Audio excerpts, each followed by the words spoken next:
Hello, my loves, and welcome back. If you are joining us again, hello and thank you.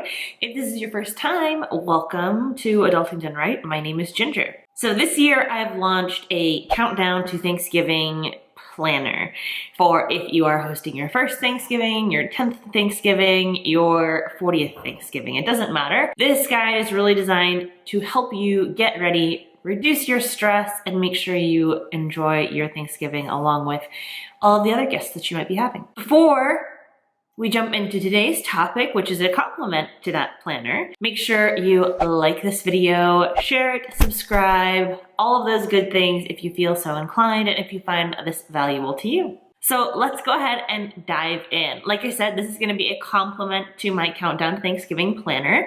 If you haven't downloaded, I will link it in the description box below so that you can head over to the website and grab that if you feel like you'd like it. Last week, I talked about planning the perfect guest list to help minimize stress and again, make sure that you enjoy your Thanksgiving as well as all of your guests.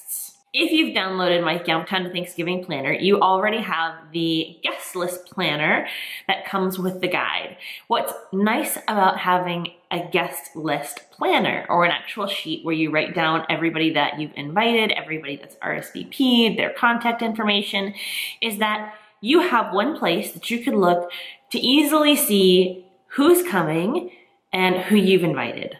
There's also another column in that guest list planner that will come in handy later on when we're talking about the menu, because there's something special that I do which allows me to make sure that I'm not the only one contributing to Thanksgiving, and it helps ease the burden on me, which is really nice. So when it comes to planning your guest list, Kevin and I, for example, have an open door policy. We invite, if we are hosting, all of our family. So that means if people within the family aren't getting along, that's on them. Kevin and I don't care. Everybody is welcome. We're not going to not invite somebody or anything like that just because of one person. So we have an open door policy. We always want everybody to feel welcome. However, I know that that is not always possible for everyone. So one of my biggest tips whenever you're planning your guest list is to invite people that are going to be there and be happy and be able to celebrate with you. You don't want to invite people that you're necessarily going to be stressing or worrying over. So that's a huge part of planning your guest list. And yes, that might mean some hurt feelings, maybe. You never know, they might have other plans for Thanksgiving. But I would encourage you to invite the people that you know are going to be active participants that you're going to enjoy having around you. Unless you're, like I said, like me and Kevin, and you really don't care about all the family drama and you just want to invite everyone, which is how we are.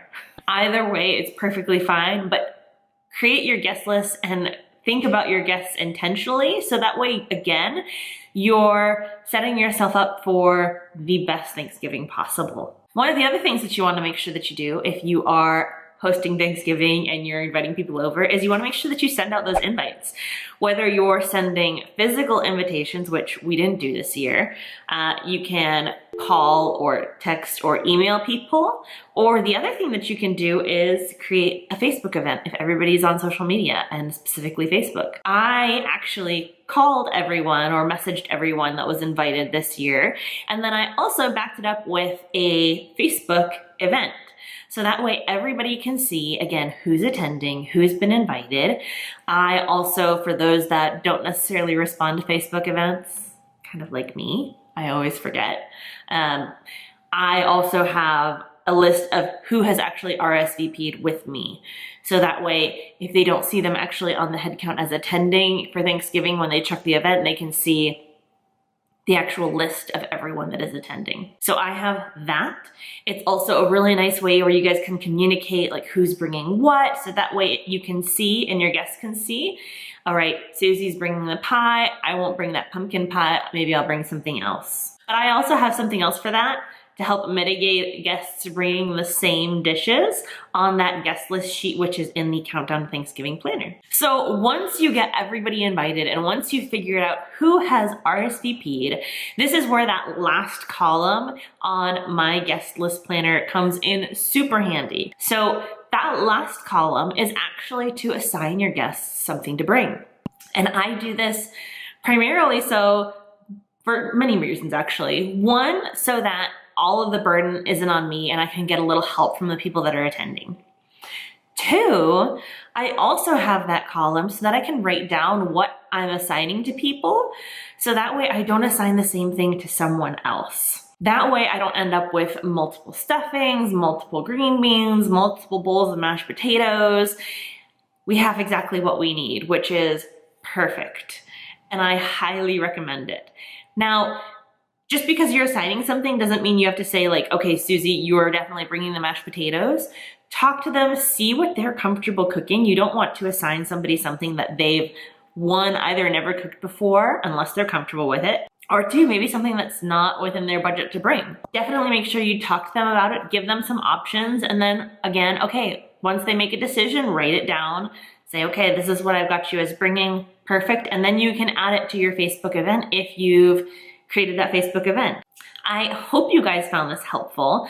Again, this is how I've gone about planning my guest lists and kind of starting the planning of Thanksgiving. And it's really helped me. I've got everybody assigned what they're bringing, and I know what I'm responsible for, which is perfect. I hope you found this helpful. If you liked this video, definitely make sure you like it. If you think somebody else might find it useful, definitely make sure you share it. And if you want to see other videos from us, including what is in our Countdown to Thanksgiving guide planner series, then make sure you subscribe and turn on your notifications. I would love to hear from you. Do you have any tips or tricks for hosting Thanksgiving, particularly when it comes to guests? I would love to hear those down in the comments below. What did you find most helpful about this video? I'd also love to hear that. Was there anything in particular that you found helpful in this video that maybe you didn't do before, that maybe you will start doing this year, or that you'll try this year? Again, I'd love to hear in the comments below. Thank you so much for watching, guys, and I will see you in my next video.